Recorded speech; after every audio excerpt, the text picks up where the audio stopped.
Hello everyone. आज है 30 जून और आज इस वीडियो में हम बात करने जा रहे हैं इरकॉन इंटरनेशनल लिमिटेड के बारे में। देखिए, शेयर में थोड़ी सी उठापटक जरूर हुई है पिछले कुछ महीनों में। लगातार तेजी और गिरावट के संकेत यहाँ पर देखने को मिले हैं। आज के दिन में शेयर 48 49 के करीब ट्रेड कर रहा है। तकरीबन तकरीबन 2% का ग्रोथ हमें यहाँ पर देखने को मिला है। उसके अलावा दो बड़ी खबर निकल कर आई है। एक इनके क्वार्टरली रिजल्ट्स है और एक बड़ा प्रोजेक्ट जो इनको मिला है। वीडियो में हम ये भी डिस्कस करेंगे कि 48 रुपीज का ये शेयर क्या खरीदारी के लिहाज से अट्रैक्टिव है कि नहीं, और जिन्होंने ऑलरेडी यहाँ पर खरीदारी करके रखी हुई है उनको क्या करना चाहिए। तो वीडियो को मैं शुरू करूँ उससे पहले, अगर आपने अभी तक चैनल को सब्सक्राइब नहीं किया है तो प्लीज अभी इसे सब्सक्राइब कर लीजिए, क्योंकि आगे भी बहुत सारे वीडियोस हैं जो आपको काफी ज्यादा हेल्प करेंगे। तो इरकॉन इंटरनेशनल 48 रुपीज का शेयर पिछले एक महीने में देखे तो 1% का ही ग्रोथ है। देखिए, ये वो शेयर है जो टूटता है, फिर तेजी दिखाता है, फिर टूटता है, फिर तेजी दिखा देता है। 46 रुपीज तक टूटा दोनों बार, और दोनों बार 48 रुपीज तक पहुंचा, 3 बार पहुंचा ये कह सकते हैं हम। एक साल में अगर हम देखें तो सिर्फ 10% से 11% का हमें यहाँ पर ग्रोथ दिखता है। 36 रुपए तक टूटा था। देखिए, रीजन ये है कि बहुत ही ज्यादा फ्लक्चुएट करता है ये शेयर। ठीक है, एक बड़ी तेजी के बाद एक बड़ी गिरावट इसका इंतजार करती है, बड़ी गिरावट के बाद एक बड़ी तेजी इसका इंतजार करती है। काफी ज्यादा फ्लक्चुएट करता है ये शेयर। 3 साल का अगर हम ग्राफ देखें तो आप देखेंगे 3 साल का ग्राफ अवेलेबल नहीं है, क्योंकि जो इसका आईपीओ था वो 2018 में आया था। तब से लेकर अब तक अगर हम देखें तो 30 रुपए के आसपास का लो है, और तकरीबन 60 रुपए के आसपास का हाई इसने बनाया है। और काफी ज्यादा तेजी और गिरावट के संकेत हमें यहाँ पर देखने को मिले भी हैं। देखिए, स्मॉल कैप शेयर है। 4,510 करोड़ के आसपास का इसका मार्केट कैप है।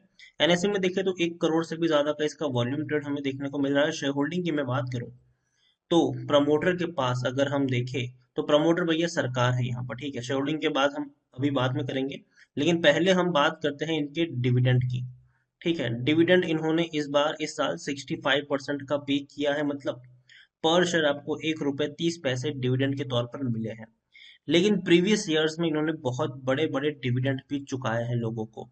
यहाँ पर पहली जो खबर है वो यही है कि भैया, जो मैंने आपको इससे पहले भी बताया था कि तकरीबन 660 करोड़ का एक बड़ा प्रोजेक्ट इनको मिला है रेलवे की तरफ से।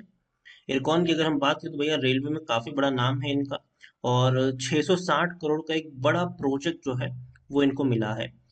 और अब बात करते हैं रिजल्ट्स की, Q4 की। नतीजे आए हैं और नतीजे शानदार है। 48% का ग्रोथ हमें यहाँ पर देखने को मिल रहा है।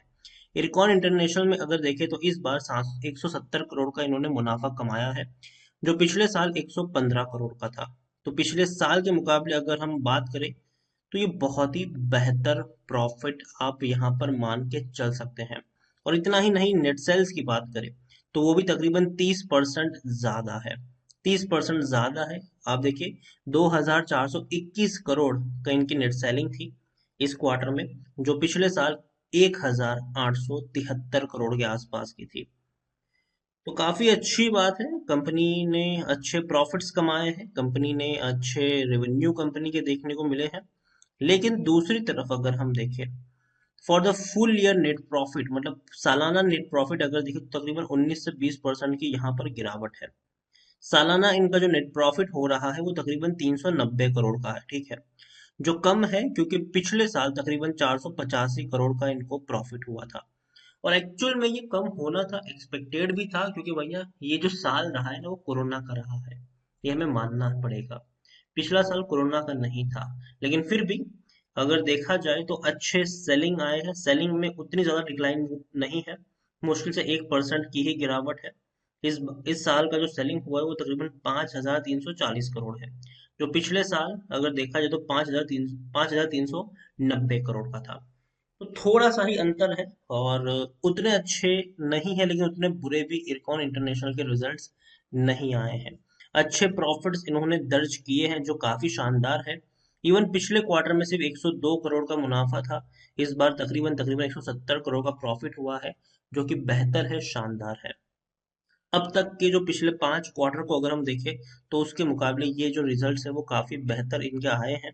और जो सेलिंग भी हुई है वो शानदार है, क्योंकि इससे पहले देखा जाए तो 1,350 करोड़ के आसपास की सेलिंग थी, 1,000 करोड़ की सेलिंग थी, 1200 करोड़ की सेलिंग थी। इस बार जो सेलिंग आपको देखने को मिली है वो 2400 करोड़ के आसपास की है, जो काफी शानदार है। इरकॉन इंटरनेशनल टेक्निकल रेटिंग अभी भी अच्छी है, तेजी के संकेत अभी भी बने हुए हैं। According to Moneycontrol user 84% लोग खरीदने की सलाह दे रहे हैं, 5% लोग बेचने की बात कर रहे हैं और 11% लोग होल्ड करने की यहाँ पर नसीहत दे रहे हैं। देखिए इरकॉन ने भले ही अब 3 साल का 2000 अब से लेकर अब 2018 से लेकर अब तक अगर हम देखें, तो भले ही आप देखिए जब जहां आईपीओ 41 के आसपास था, तब से लेकर अब तक 48 के आसपास है, ठीक है। तो कोई बड़ा ग्रोथ नहीं आया है, ठीक है, कोई बड़ा ग्रोथ नहीं है। लेकिन अगर हम इनके डिविडेंड के ऊपर एक नजर डालें, तो यहाँ पर काफी बड़े ग्रोथ देखने को मिले हैं। यहाँ पर आप देखिए इरकॉन ने 2019 में 2 बार डिविडेंड पे किया था। पहली बार 10 रुपए 72 पैसे का डिविडेंड था और दूसरी बार 10 रुपए 80 पैसे के आसपास का डिविडेंड था। मतलब कुल मिलाकर उस एक साल में इनका डिविडेंड था तकरीबन 21 रुपए 50 पैसे का, ठीक है। उसके अगले साल 2020 में पहला डिविडेंड दिया 13 रुपए 45 पैसे का और दूसरा डिविडेंड दिया 2 रुपए 5 पैसे के आसपास का। मतलब कुल मिलाकर 15 रुपए का डिविडेंड इन्होंने 2020 में दिया था। आप देख रहे हो 2019 में 21 रुपए 50 पैसे का डिविडेंड और 2020 में 15 रुपए का डिविडेंड। 2021 में अभी एक बार डिविडेंड दिया है 1 रुपए 30 पैसे का, और दूसरा डिविडेंड देंगे कि नहीं वो डेफिनेटली देखने के लिए बात होगी यहाँ पर। और बोनस की भी अगर हम बात करें तो इनको हाल फिलहाल में इन्होंने बोनस भी दिया है। पिछले महीने ही इन्होंने बोनस दिया था। और आप देख सकते हैं तब शेयर 100 रुपए के आसपास पहुंचा था। जब बोनस दिया तो भैया जाहिर सी बात है शेयर वैल्यू 50 की हो गई इसकी, इसमें कोई रॉकेट साइंस नहीं है। लेकिन इरकॉन इंटरनेशनल जाना जाता है अपने बोनस के लिए। अगर पिछले कुछ सालों का अगर हम डेटा देखें, बोनस और ये डिविडेंड के लिए, जो कि अच्छा पे किया है, इसमें कोई बुरा डिविडेंड नहीं है। और मेरे हिसाब से अगेन मैं कह दूं, ठीक है, एक चीज मैं यहाँ पर बताना चाहूंगा इरकॉन इंटरनेशनल को लेकर, कि ये वो शेयर है जो इसी तरीके से ट्रेड होगा। अगर आप 1 साल बाद 2 साल बाद भी देखेंगे तो ज्यादा फर्क नहीं पड़ेगा, आपको ग्रोथ में ज्यादा अंतर देखने को नहीं मिलेगा। यहाँ पर अंतर देखने को मिल जाएगा डिविडेंड में। अगर आप देखेंगे तो आपको जो ग्रोथ है वो ज्यादा यहाँ पर देखने को मिलेगी। प्राइस इतना ज्यादा फ्लक्चुएट नहीं करेगा लॉन्ग टर्म में, ठीक है। शॉर्ट टर्म में तो भैया बहुत ज्यादा फ्लक्चुएट करने वाला है ये, लॉन्ग टर्म में उतना ज्यादा फ्लक्चुएट नहीं होगा। अगर मैं अपनी बात करूं तो हाँ, रिजल्ट्स अच्छे हैं, बेहतर आए हैं, शानदार है। लेकिन इरकॉन इंटरनेशनल मेरी सलाह होगी कि अगर 45 रुपए से नीचे मिलता है तो आप यहाँ पर बाइंग करके चल सकते हैं। और लॉन्ग टर्म का लक्ष्य होना यहाँ पर जरूरी है, शॉर्ट टर्म का नहीं।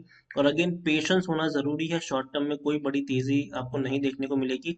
लॉन्ग टर्म में धीरे धीरे धीरे ये ग्रो करेगा और यहाँ पर जो बड़ा खजाना छुपा है वो डिविडेंड में है। देखने वाली बात होगी कि आने वाले वक्त में क्या होता है। ओवरऑल इरकॉन के बारे में कहूंगे 45-40 रुपए के आसपास मिलता है, डेफिनेटली बाइंग के मौके हैं। शॉर्ट टर्म के निवेशक हो 50 तक पहुंचे बेच के निकल जाओ। लॉन्ग टर्म के निवेशक हो तो चाहे तो आप बने रह सकते हैं, और हर नीचे के लेवल पर आप चाहे तो एवरेज भी कर सकते हैं।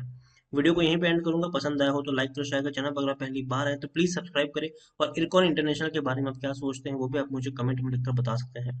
Thank you.